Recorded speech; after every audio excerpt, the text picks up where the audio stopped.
오늘은 실물교훈 21장 22번째 강의 시간입니다. 제목은 부자와 나사로.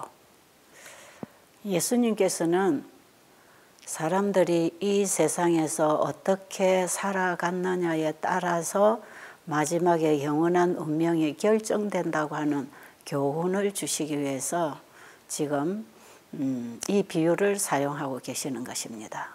자, 본문의 말씀을 읽도록 하겠습니다.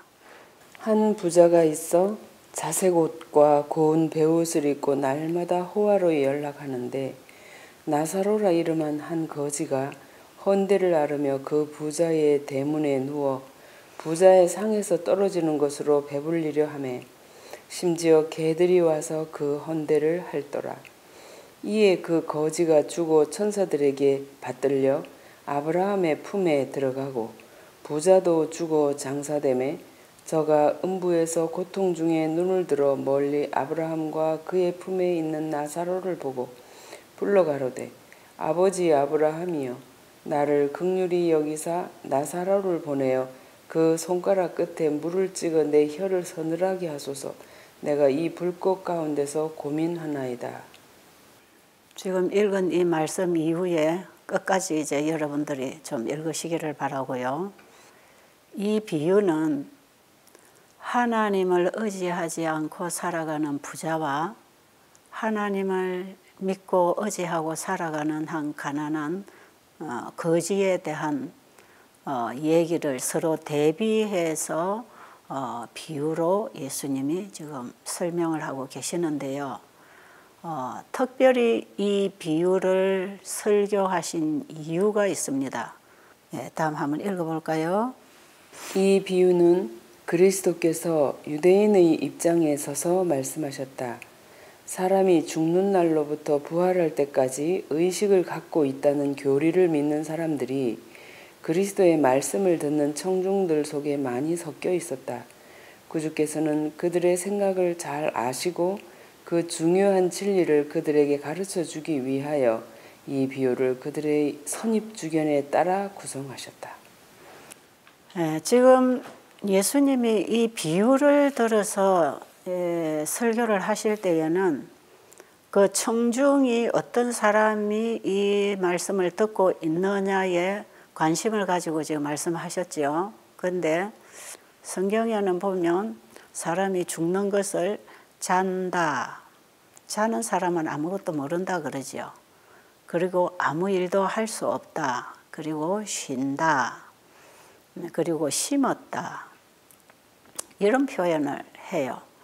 자, 그런데 잠자는 사람도 다시 깨어날 수 있는 것이고 쉬다가도 다시 활동할 수 있는 것이고 심은 씨는 다시 나무가 나오잖아요. 이것은 우리가 예수님 안에서 죽을 때 그것을 죽었다 안 하고 이렇게 잔다, 쉰다, 심었다 이런 표현을 하고 있어요. 그건 왜 그러냐면 우리가 다 부활할 것이기 때문에 그렇습니다. 예수를 믿은 의인들도 의인의 부활에 참여할 것이고 예수님을 믿지 않은 악인들도 악인의 부활에 참여할 것이에요. 그래서 우리가 지금 이 땅에 태어나서 한번 살다가 우리 죽는다고 하는 그 죽음은 영원한 죽음이 아니고 일시적으로 쉬는 것이에요. 성경에 말씀하시는 이 죽음 후에는 아무것도 모른다. 아무것도 할 수 없다. 이제 이렇게 지금 표현하고 있잖아요. 그런데 지금 예수님의 설교를 듣고 있는 청중들 중에는 사람이 죽어서 그 이후에 뭔가를 하고 있고 어딘가를 가서 살고 있다고 생각하는 이런 선입주견에 따라서 예수님은 그 얘기를 비유로 해서 지금 사람이 이 땅에서 어떻게 살아갔느냐에 따라서 나중 이후에 그들의 운명이 결정된다는 그 복음을 전해주기 위해서 지금 부자와 나사로의 비유를 사용하고 있어요. 그런데 많은 기독교인들 중에는 사람이 죽으면 지옥을 간다든지 천당을 간다든지 혹은 또 연옥을 간다든지 이런 교리를 믿고 가르치는 사람들이 있어요. 그런데 이것은 성경의 가르침은 아닙니다.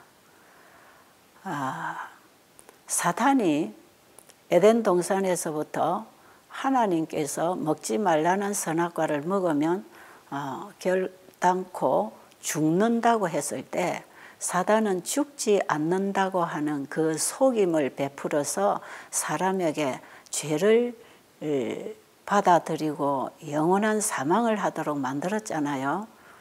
그 사단은 사람이 죄를 지어도 죽지 않는다. 어떻게 했든지 산다. 그런데 이렇게 사느냐 저렇게 사느냐가 있다는 것이지요.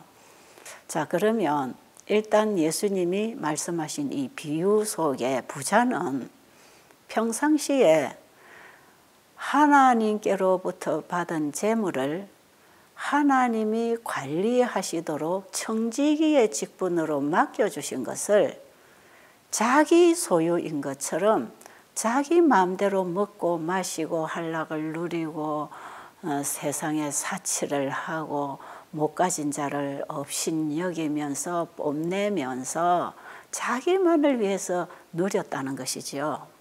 그런데 자기 대문간에 그 가난한 거지 나사로가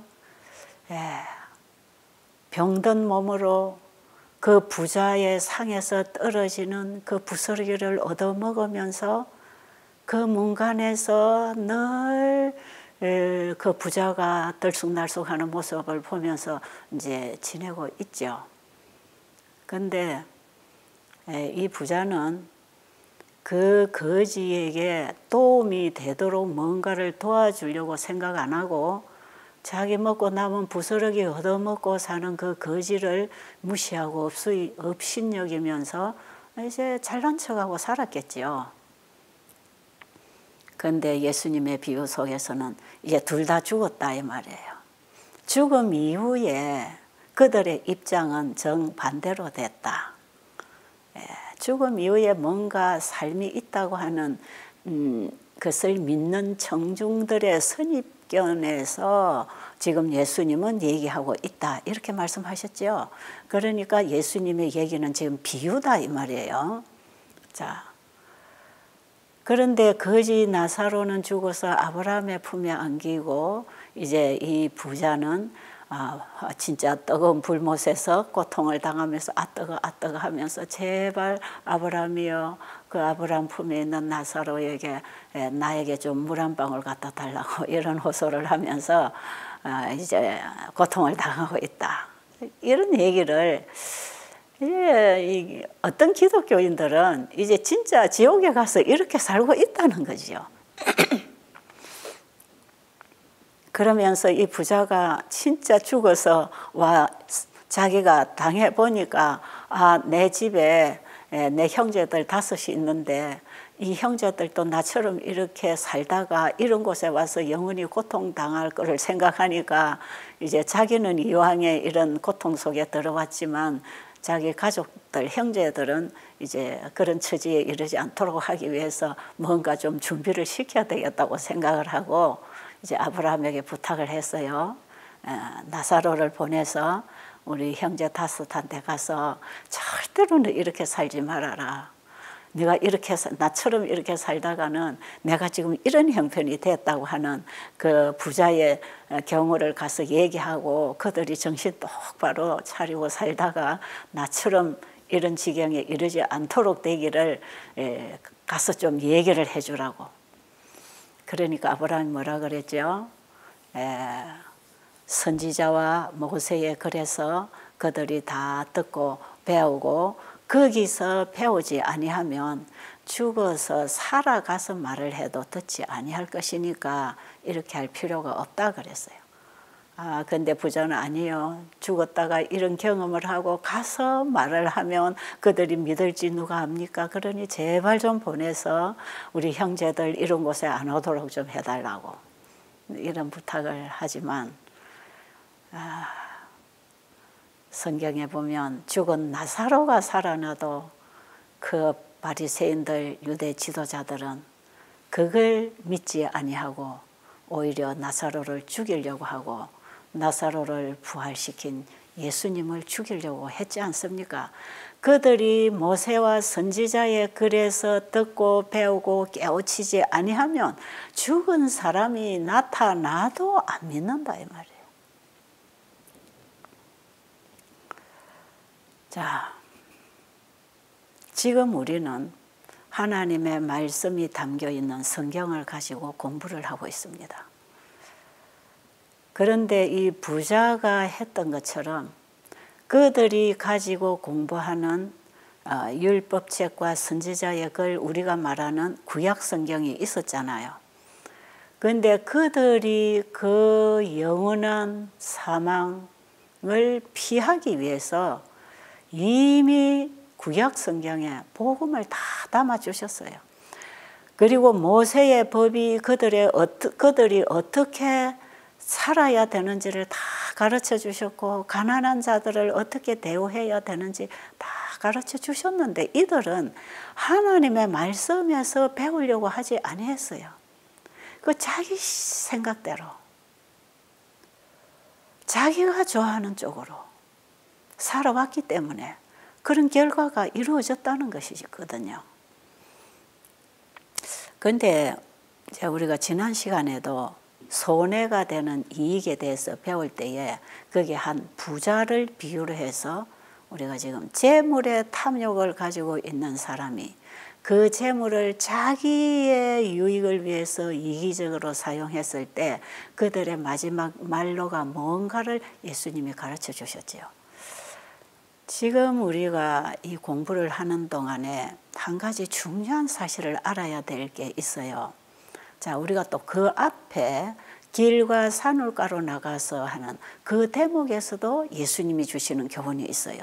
그게 한 가지로 뭐냐 하면, 자, 길과 산울가로 나가서 하는 그 대목에서는 예수님이 어떤 바리새인의 잔치에 참여하셨지요. 그 바리새인들이 해마다 계절마다 여는 축제가 있었는데 그 축제는 뭐냐 하면 자기들을 애굽으로부터 구원해 주신 하나님을 찬양하는 그런 축제였어요. 그런데 구원의 기념으로서의 이 열리는 이 잔치는 주변에 배고프고 병들고 고아와 과부가 먹고 살 게 없고 어렵고 가난한 자들을 불러다가 먹이는 잔치였다 그랬죠. 자, 구원받은 백성들이 여는 잔치는 내 주변에 어려운 사람들, 불쌍한 사람들, 병들고 고통당하는 사람들, 못 먹어서 배고픈 사람들, 이런 사람들을 갖다 먹이는 잔치다 이 말이에요. 구원의 경험을 하고 천국을 가슴에 가지고 있는 사람들은 그런 일을 하고 사는 것이지요. 옛날에 그 당시에는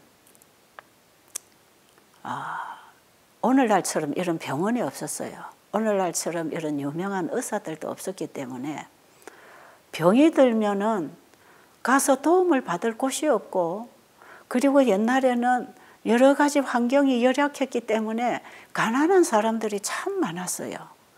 그런데 이런 가난하고 병든 사람들을 하나님을 믿는다고 하는 그 제사장이나 서기관들이나 하나님의 율법을 가지고 있는 그들이 그 율법에서 배운 가르침을 그들의 생활에서 실천함으로 병든 자가 치료받고 가난한 자들이 먹고 이 유익을 얻도록 그렇게 법을 정해서 그 일을 시행하도록 하신 거예요.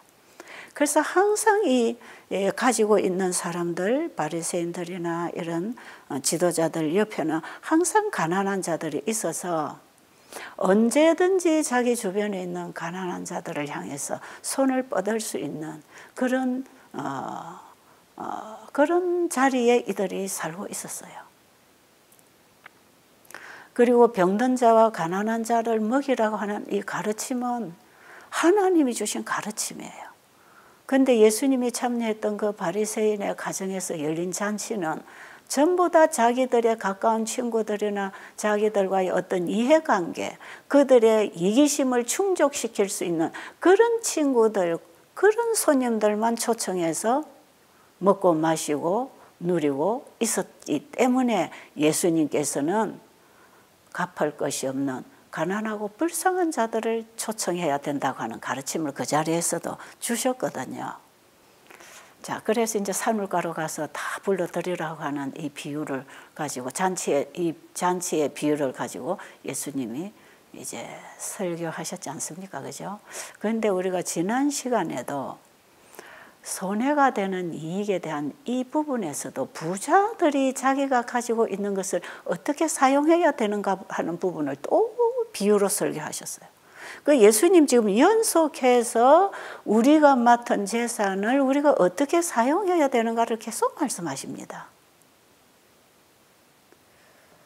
그리고 우리가 빈손으로 와서 죽을 때 빈손으로 가는 것인데 내 것은 아무것도 없는데 나를 태어나게 하신 분이 내가 가진 모든 것을 다 주셨다 이 말이에요. 그럼 그것을 우리에게 맡겨주실 때에 우리는 그것이 내 것이 아니고 하나님의 것을 맡은 청지기로서 하나님이 쓰라고 하는 곳에 적절하게 사용을 함으로 충실한 청지기의 직분을 감당해야 되는 게 우리가 이 땅에서 받은 재산들이고 받은 재능들이고 우리가 가지고 있는 쓸 수 있는 모든 것들이라고 하는 것입니다. 그러니까 우리가 가지고 있는 것을 어떻게 생각하고 어떤 목적으로 써야 되는가 하는 그 본질을 예수님은 계속 지금 가르치고 계셔요. 자, 그러면 오늘 이 부자와 거지 나사로에 대한 이 비유에서도 하나님께서 맡겨주신 부와 진리를 어떻게 사용해야 되는가? 지금 이 설교를 비유를 들어 말씀하실 때에 지금 그 청중 가운데는 유대 지도자들이 앉아 있어요. 그래서 오늘의 예수님의 이 비유는 유대 지도자들과 유대인들을 향해서 주시는 기별이라고 지금 여기 기록되어 있잖아요. 자, 그러면 지금 이 부자는 유대 지도자들을 말하는 것이에요. 자, 하나님께서는 이 유대인들에게 진리를 담아주셨어요. 진리의 보관자로서 그 진리를 시대마다 진리를 모르고 죽어가는 사람들에게 이 천국 복음을 전할 수 있도록 한 민족을 선택하실 때에 이 유대인들에게 이 복음, 율법을 그들에게 주시면서 이 율법을 실천하고 살아갈 때에 필요한 재물과 재능과 지식과 지혜를 다 주셨다 이 말이에요. 그래서 지금도 우리가 보면 이 유대인들은 좀 특별합니다. 세계의 가장 부를 차지하고 있는 사람들이 유대인들인 거 아시죠? 그리고 가장 머리가 좋고 똑똑한 사람들이 유대인들 중에서 나오지요. 하나님께서는 이 백성들에게 특별한 재능과 지혜와 부를 허락해 주셨어요. 그런데 그것을 맡은 유대 지도자들은 그것을 어떻게 관리하고 잘 사용해서 하나님이 주신 이 하나님의 진리를 사람들에게 가르치고 나누고 살아야 되는가를 그 백성들에게 가르쳐야 됐고 그 백성들은 지도자로부터 배우고 본을 받아서 그렇게 자기들의 삶을 살아야 됐는데 이 지도자들이 그렇게 하지 않았어요. 다 자기들의 개인적 유익을 위해서 이기적으로 탐욕적으로 누리고 모으고 그러면서 가난하고 진리가 없어 죽어가는 이웃들을 외면하고 살아왔다 이 말이에요. 보세요. 지금 예수님 앞에 나타난 이 서기관 바리새인들은 예수님 주변에 늘 병들고 가난하고 비천한 사람들이 모이는 것을 보고 예수님을 무시하고 질시하는 눈초리로 그들을 바라보고 있었잖아요. 이런 정신이 오늘날 우리에게도 있는지 이걸 지금 살펴보기 위해서 우리는 이 공부를 하는 것이에요. 그럼 오늘날 우리는 예수 그리스도를 믿는다고 하는 그리스도인들에게 하나님께서는 이 부탁을 하셨고 이 복음을 담아주셨고 이 복음을 가지고 어떻게 일을 해야 될 것인지 우리에게 지금 가르쳐주고 계시는 것이거든요. 그러면 예수님 당시에 유대 지도자들에게 주신 말씀은 오늘 교회 지도자들에게 주시는 말씀. 그리고 오늘 이 부자에 대한 비유는 오늘날 교회 지도자들이 그들이 가진 재물과 재능과 진리를 어떻게 나누어주고 살아야 되는가를 지금 가르쳐주고 계시는 것이고, 그 지도자로부터 신앙을 배우고 따라 사는 신자들이, 그리스도인들이 어떻게 신앙을 하고 이 복음을 나누고 살아야 되는가, 이걸 지금 가르쳐주고 계시는 거죠. 그러니까 우리는 이 공부를 하면서 2000년 전에 예수님과 그 앞에서 듣고 있는 청중들만 생각할 것이 아니고 지금 나에게 주님이 성령을 통해서 개인적으로 주시는 말씀으로 이 말씀을 받아야 돼요. 왜요? 우리가 이 땅에 태어나서 한번 살아가는 이 일생은 한 번밖에 주어지지 않은 이 기회는 우리에게 영원한 운명을 결정할 수 있는, 시험하는, 테스트 당하고 있는 은혜의 기회다 이 말이에요. 자, 우리가 이 사실을 지금 여기서 배워야 되겠어요. 저는 매일 지금 제가 이 말씀을 이제 녹음을 하고 여러분에게 보내드리고 있는데, 그날의 이 말씀을 제가 준비하면서 이 말씀을 굉장히 제가 곱씹어 먹고 있습니다.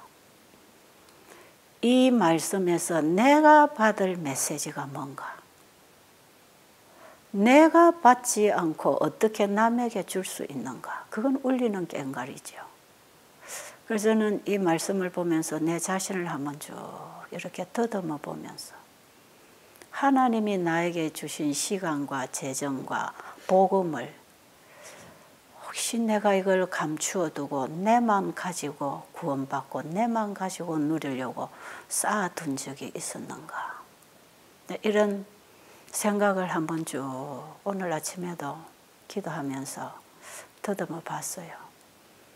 정말 내 것을 내 것이라 안 하고 내 생명까지도 주님의 것이라고 믿고 제 자신과 제 인생을 주님께 드리고 내 모든 것을 주님께 드리고 이 복음을 전하기 위하여 나는 나의 삶과 나의 가진 것을 다 나누면서 살아왔다고 하지만, 그래도 그 한 구석에 이기적인 생각이 있어서 그때그때 주님을 슬프시게 한 일이 없는가, 이런 부분을 제가 생각하면서 혹 주님 저에게 그런 죄가 있다면 그걸 사하여 주시고 주님이 보실 때에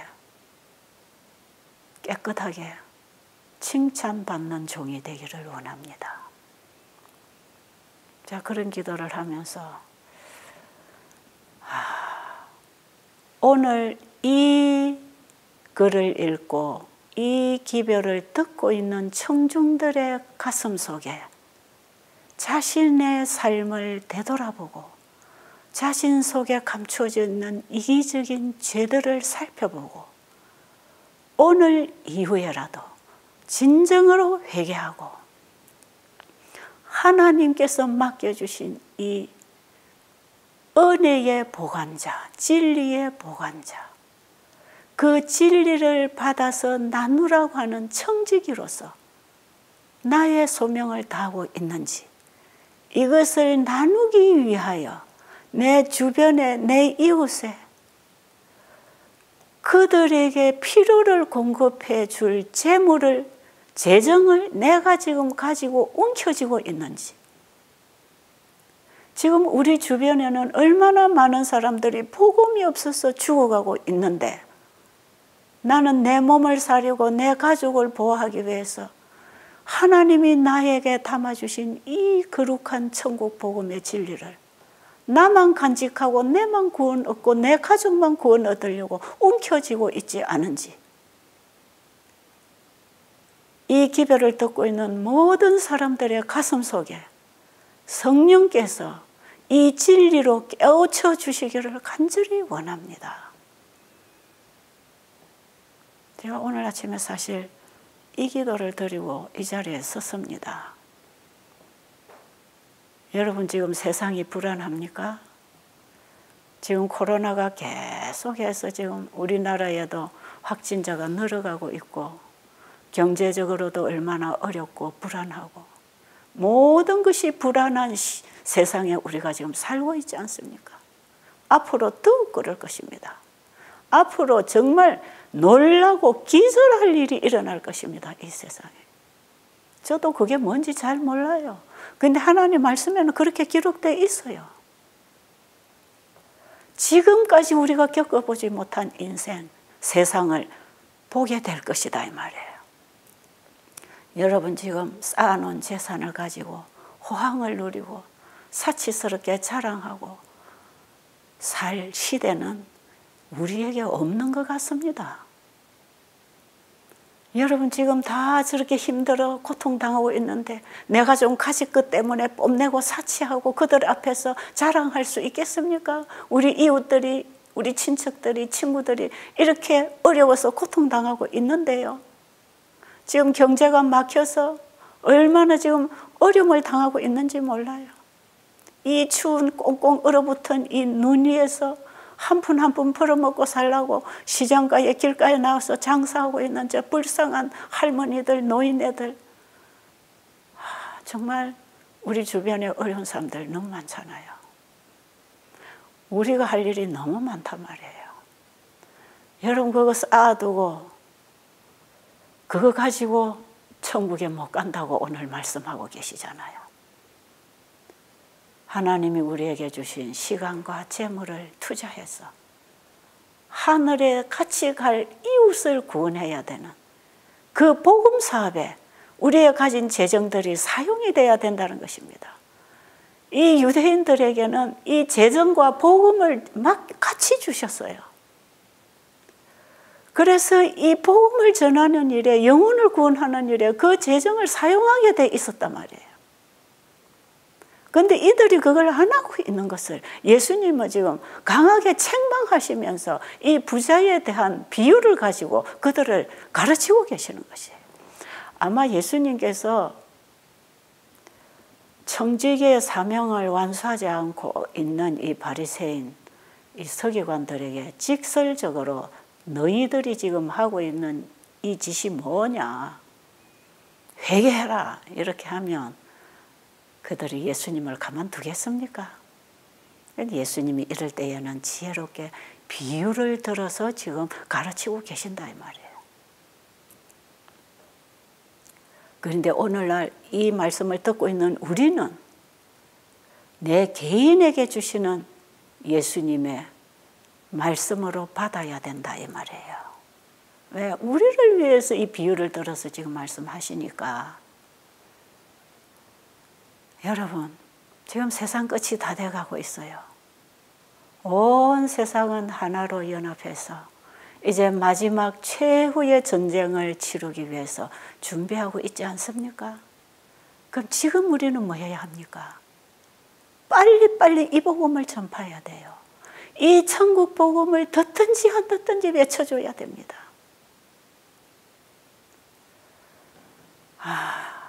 여러분 우리에게 은혜의 시간이 점점 줄어들고 있다는 거 아십니까?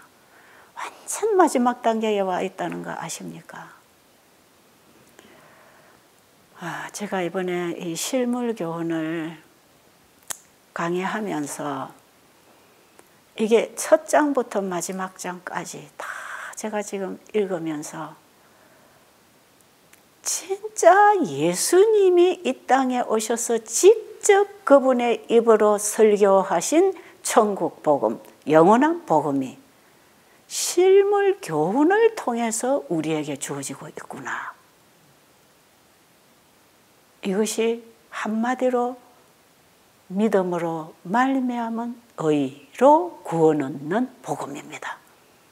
예수 그리스도를 믿음으로 말미암아 하나님의 의를 소유했을 때 우리는 율법과 일치한 삶을 살고 신앙을 살아갈 수 있다고 하는 그 믿음으로 말미암은 의.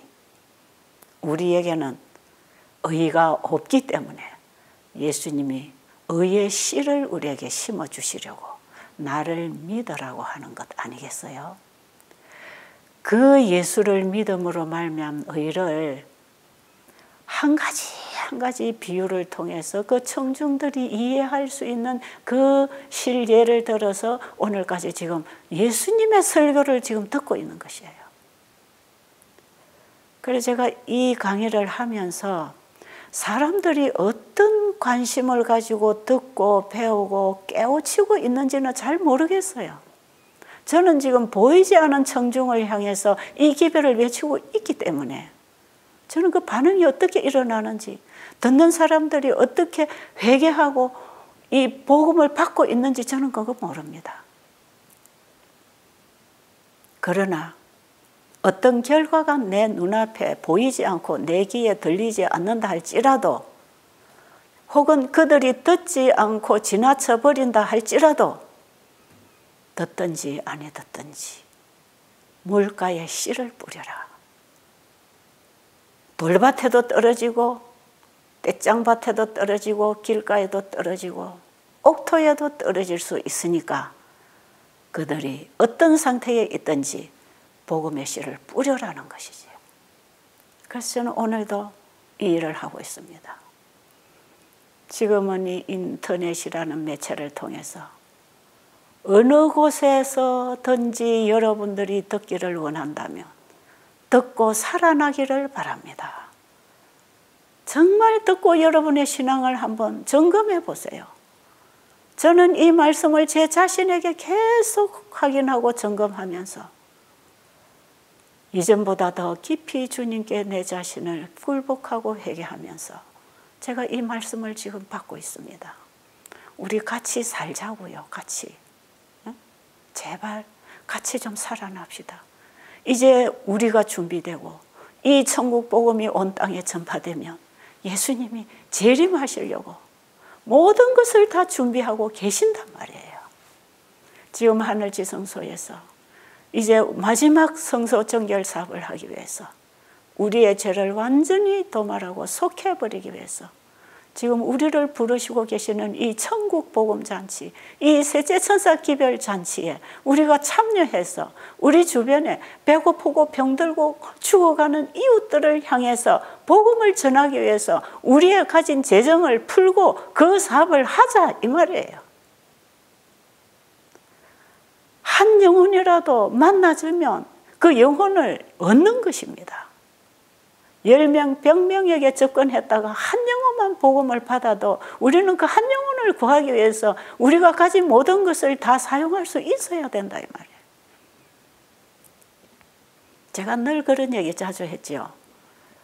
내가 이 사업을 위해서, 이 영혼 구원 사업을 위해서 일생을 살고 있지만 얼마나 많은 영혼들이 내가 전한 복음 때문에 살아나는지 저는 잘 모릅니다. 그러나 어느 곳에서든지 이 복음을 받고 한 영혼이라도 살아서 하늘의 백성으로 준비되어 하늘에서 그 영혼을 만날 수 있다면 저는 제 인생을 너무 잘 살아온 것이다.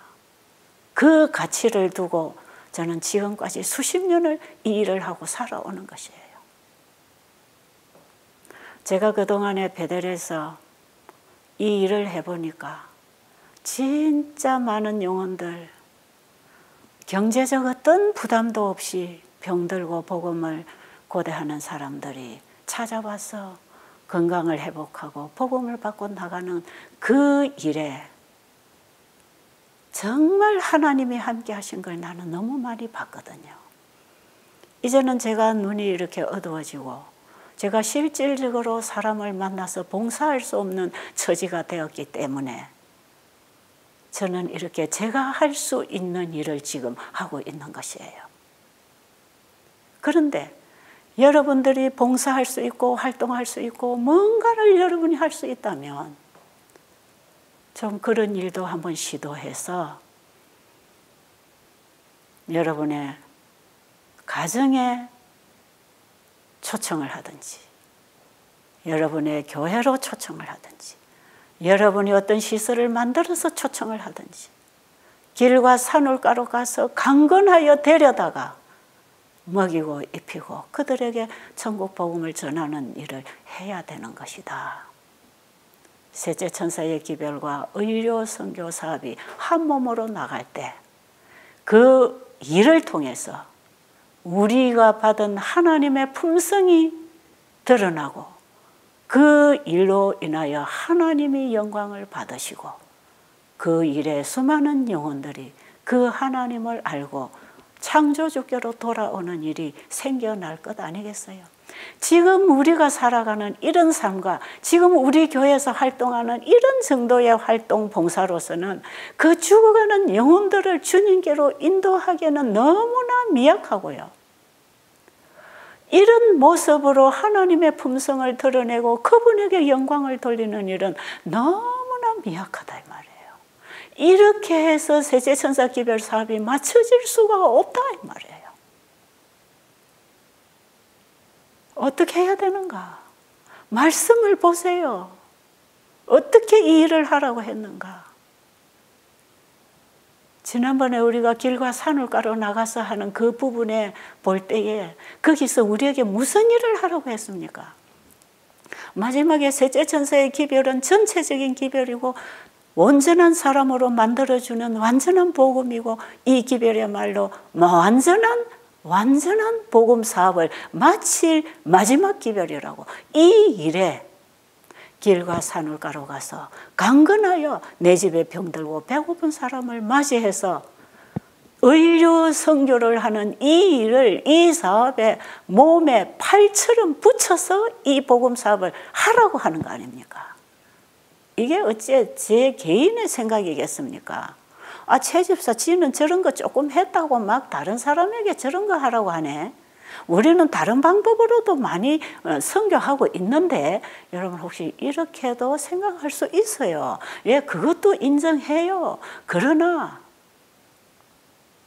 우리에게 분명히 본을 보여주시고 가르쳐주시고 지상명령으로 제자들에게 명하셨고 마지막 셋째 천사 기별사업에 이 의료선교를 하라고 하는 이 말씀은 제 경험을 통해서 제가 여러분에게 하는 얘기가 아니고 저도 이 말씀에서 배우고 살아왔기 때문에 그 결과가 어떠한 유익을 가져왔는지를 알기 때문에 우리 모두에게 이 사명을 주셨다고 하는 것을 저는 여러분에게 권해드리고 있는 것이에요.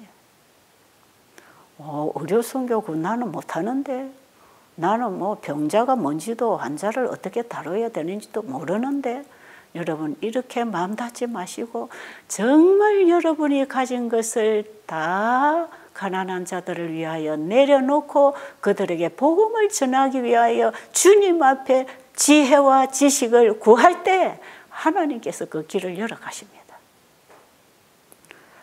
절대로 의료선교를 이기적인 방법으로 이기적인 목적으로 하지 마세요. 이 사업은 이득을 목적으로 하지 말라 그랬어요.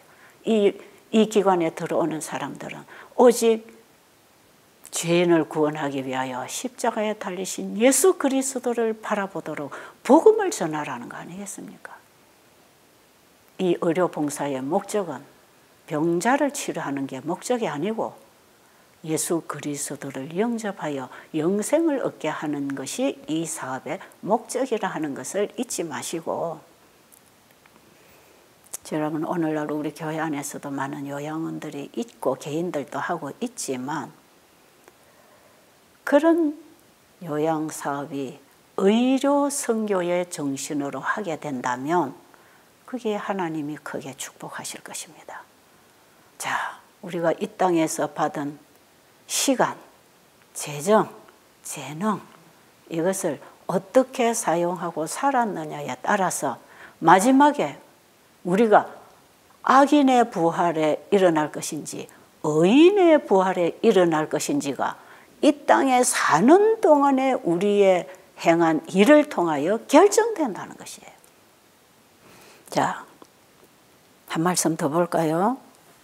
그의 생전에 사단의 대리자들과 협조함으로 형성된 품성을 그대로 가지고 무덤에 내려간다. 사람이 무덤에서는 선악간에 아무것도 선택할 힘이 없다. 이는 사람이 죽으면 그 도모가 당일에 소멸하기 때문이다. 하나님의 음성이 죽은 자를 깨우실 때에 사람들은 자기가 살아있을 때 가졌던 것과 같은 식욕과 정욕, 좋아하고 싫어하는 습성을 그대로 가지고 무덤에서 나오게 된다. 모든 기회와 편의를 제공해 주었는데도 불구하고 재창조함을 받지 못한 자들을 재창조하시기 위하여 하나님께서는 이적을 행하지 않으신다. 이 세상에 사는 날 동안 그는 하나님 안에서 즐거워하지도 않았고 하나님을 섬기는 일에서 기쁨을 찾지도 못했다. 그의 품성은 하나님과 조화되지 못했으므로 그는 하늘 가정에서 즐거워할 수 없다. 오늘날 이 세상에는 스스로 의롭다고 하는 계층에 속한 사람들이 있다. 그들은 폭식가도 아니며 술주정꾼도 아니다. 그들은 하나님을 믿지 않는 불신자들도 아니다.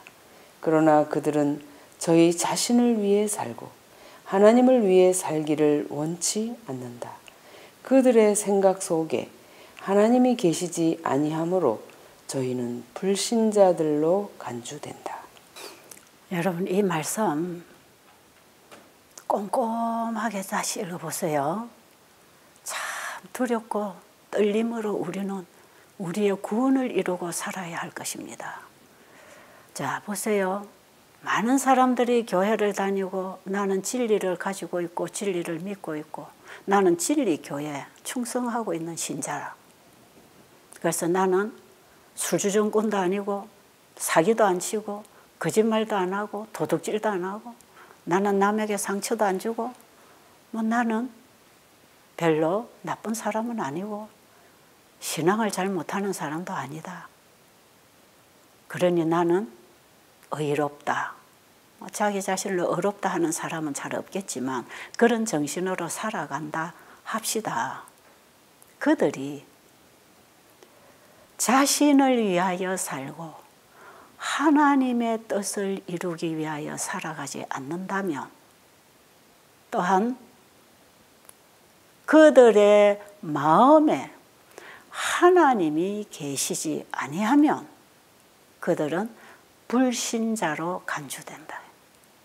여러분, 믿음으로 말미암아 예수 그리스도가 내 안에 계시면 그리스도인이지만 아무리 교회를 잘 다니고 공헌하고 재림을 기다리고 있다고 하지만 내 안에 예수 그리스도가 계시지 않으면 그거는 예수를 안 믿는 거니까 불신자로 간주된다 이 말이에요.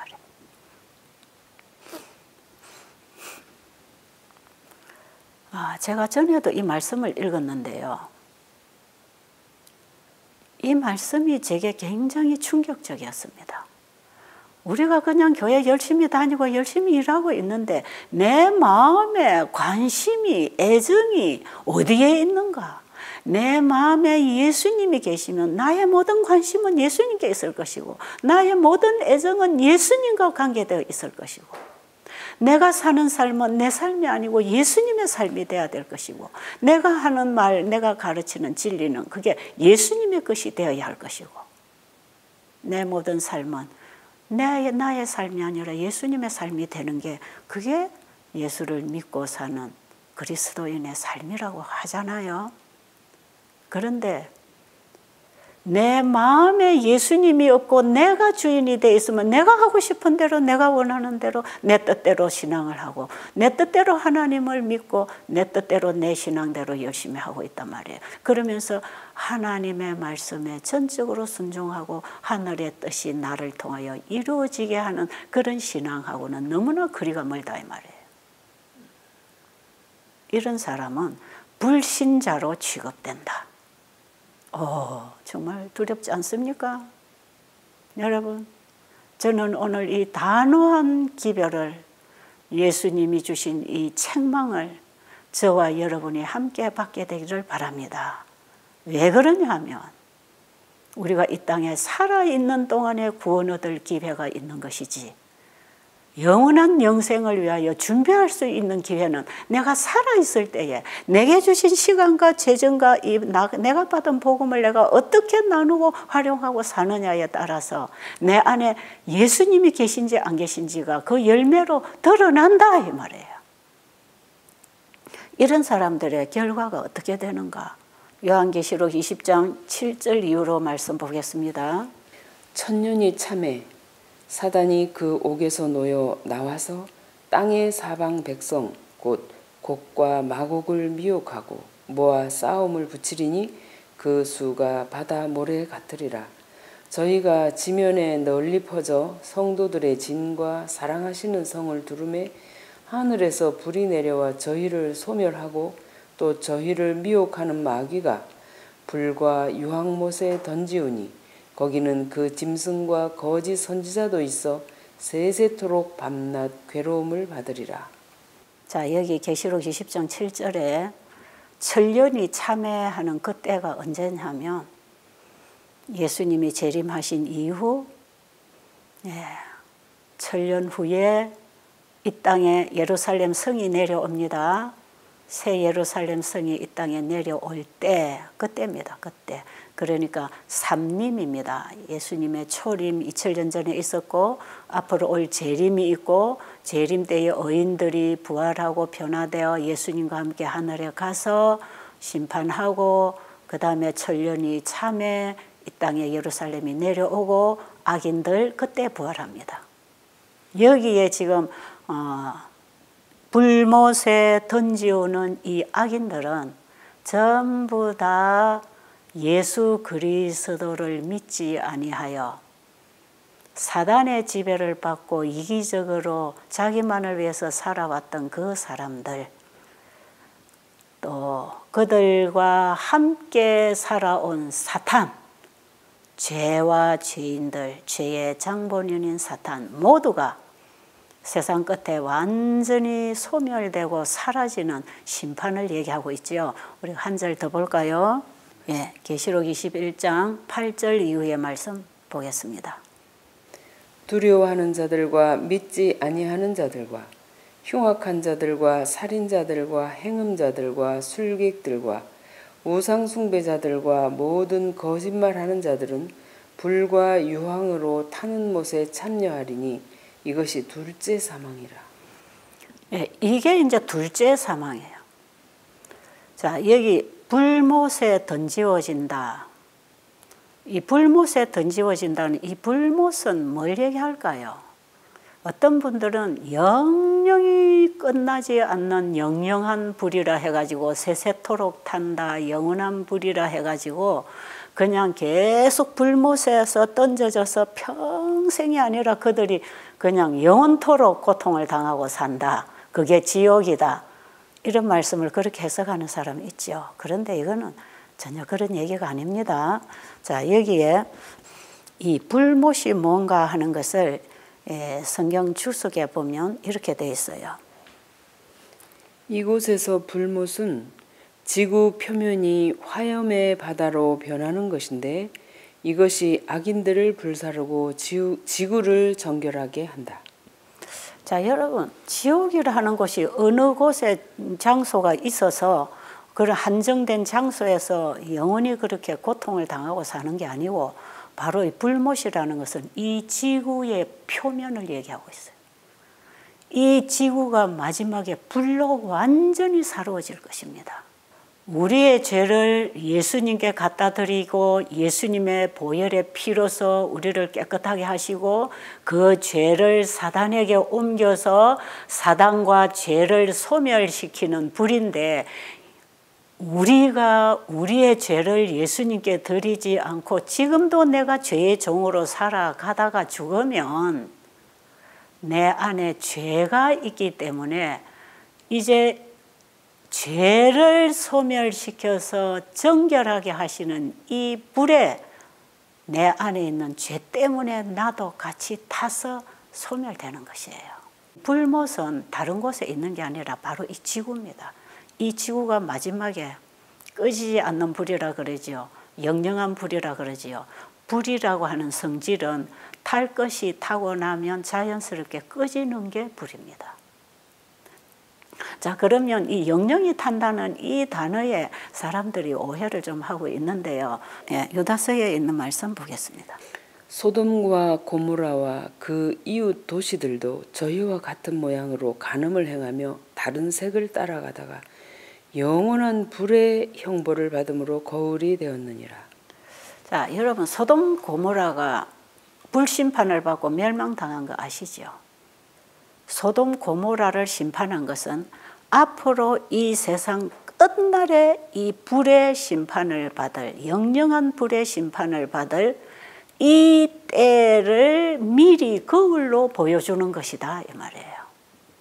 앞으로도 이 세상이 회개하지 않냐고 소돔 고모라처럼 이렇게 죄악에 잔이 차게 되면 이 지구 역사의 끝에 이런 심판이 올 것이다 하는 것을 미리 보여줬는데 거기 보면은 영원한 불의 형벌을 받았다고 하는 그 영원한 불, 영영한 불, 세세토록 타는 불 할 때에 완벽한 불, 완벽하게 소멸시키는 불을 얘기할 때에 영원한 불, 영영한 불 이렇게 표현을 하는 것이고요.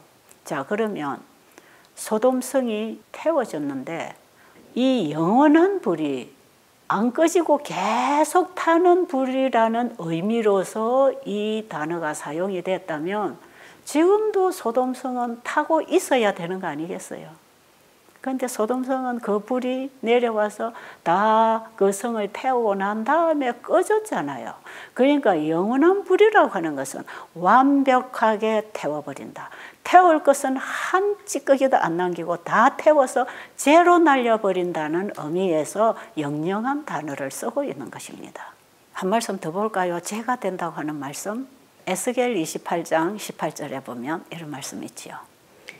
내가 죄악이 많고 무욕이 불의함으로 내 모든 성소를 더럽혔으며 내가 네 가운데서 불을 내어 너를 사르게 하고 너를 목도하는 모든 자 앞에서 너로 땅 위에 재가 되게 하였도다. 결국에 가서는 사탄과 그의 추종자들, 그에게 속한 모든 죄인들은 마지막에 다 타고 재가 돼서 날아가고 먼지로 사라집니다. 여러분, 영원한 지옥은 하나님의 품성에 맞지 않는 이슬입니다. 이 사단이 속이는 이슬이지요. 여러분, 영원한 지옥설은요, 왜 하나님의 품성에 오해를 하는 거냐 하면 하나님은 공의로운 분입니다. 공의라고 하는 것은 그 사람이 죄 지은 것만큼 형을 준다 이 말이에요. 그게 공의로운 심판이죠. 그런데 보세요. 우리가 태어날 때 우리는 죄인으로 태어난 게 그게 내 탓입니까? 우리 조상 탓이지요. 자, 우리는 유전적인 죄인입니다. 그리고 살아오는 일생 동안 예수님을 모르고 죄만 짓고 살아왔다고 합시다. 그래서 내가 100살을 살았다고 합시다. 그럼 내가 죄 지은 것은 100년밖에 안 됩니다. 그러면 만약에 하나님이 공의로운 심판을 하시려면 100년 동안만 태우면 될 거 아닙니까? 그런데 영영이 죽이지도 않고 영원토록 불에 타서 아 뜨거 목말라 아야 이런 고통을 당하도록 하실 분도 아니지만 만약에 여기에 나사로와 부자의 비유 속에서 얘기하는 것처럼 이 지옥불에서 타고 있는 이 죄인이 아브라함의 품에 안겨있는 천국에 있는 나사로하고 서로 같이 쳐다보고 대화하고 있을 수 있는 이런 곳에 지옥이 있다면 말하자면 천국 옆에 지옥이라는 곳이 있어서 이런 과정을 서로 보고 있다면 여러분 천국에 간 아버지가 지옥에 있는 아들을 보면 그 천국이 천국이겠습니까? 그게 지옥이지요. 이런 일은 없다 이 말이에요. 그러니까 오늘 이 비유는 그냥 비유지 이게 사실적인 얘기를 예수님이 하신 게 아니라는 거 여러분이 좀 이해하시면 도움이 될 것 같습니다. 예. 자, 그렇게 해서 이 지구의 악인은 죄와 함께 사단과 함께 영원히 소멸되고 그 다음에 새하늘과 새 땅이 창조되지요. 예수님의 삼림과 함께 임한 의인들은 이 지구의 죄를 전체를 소멸해버리고 새롭게 재창조해서 이전의 에덴 동산보다 더 좋은 에덴을 우리에게 만들어서 우리와 함께 예수님과 아버지가 영원히 이 땅에서 같이 살 그 회복을 주시려고 예수님이 이 땅에 오셔서 지금 이런 가르침을 주고 계시는 것이에요. 그 영원한 불못에 아무도 던져지지 않고 태워지지 않도록 하기 위해서 우리에게 천국 복음을 지금 넣어주고 계시는 것입니다. 예, 감사합니다.